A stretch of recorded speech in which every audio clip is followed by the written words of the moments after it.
Welcome to Jen Steno classes.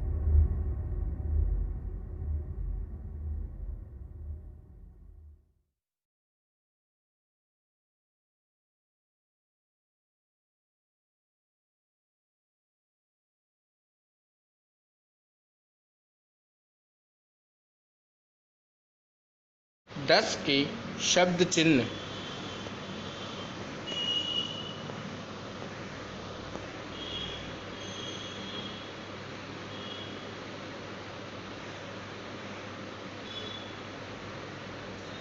Dictation शुरू होगी 3 second बाद।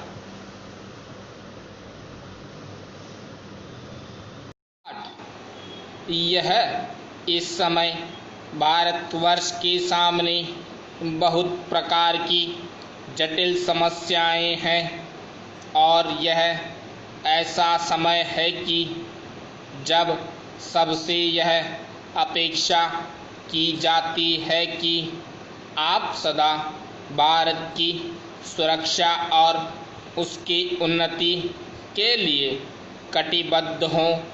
आपको मालूम ही है कि जब से यह प्रश्न हमारे सामने आया है कि भाषा के आधार पर देश के विभिन्न भागों का पुनर्गठन किया जावे, तब से देश में बहुत प्रकार के आंदोलन उठ खड़े हुए हैं। सरकार ने जनता की इच्छा और मांग को देखते हुए उसके लिए एक विशेष आयोग नियुक्त किया और यह आशा की जाती थी कि उसकी जो कुछ भी सिफारिशें होंगी वे सबको मान्य होंगी और आपस में मतभेद के लिए कोई स्थान न होगा। इस संबंध में सरकार ने जो कुछ भी निर्णय किए उनमें से अधिकांश निर्णय सर्वसम्मति से हुए हैं, परंतु दुख की बात है कि एक दो स्थानों पर मतभेदों ने ऐसा रूप ले लिया जो देश के लिए वांछनीय नहीं हो सकता।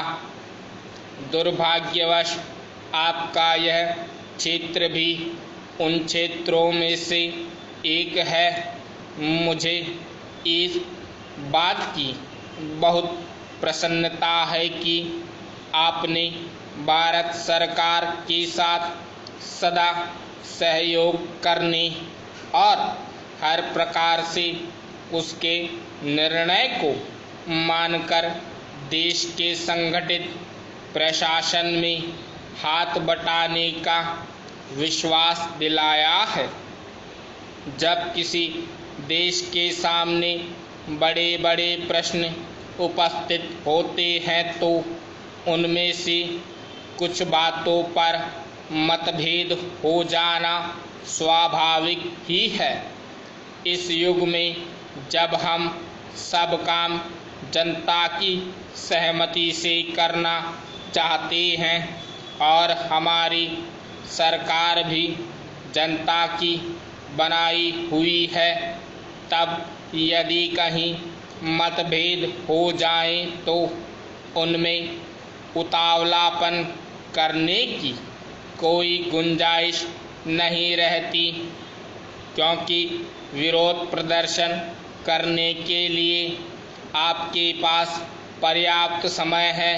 परंतु एक चीज़ तो हम सबको भली भांति जान लेनी चाहिए और जिनके संबंध में किसी प्रकार के मतभेद की गुंजाइश नहीं होनी चाहिए, वह यह है कि चाहे हमारे मतभेद कितने ही अधिक क्यों न हो, उनके सुलझाने का एक ही उपाय है कि इस संबंध में निर्णय आपस में बातचीत करके तथा एक दूसरे को समझा बुझाकर किए जाएं, डंडों और पत्थरों से नहीं।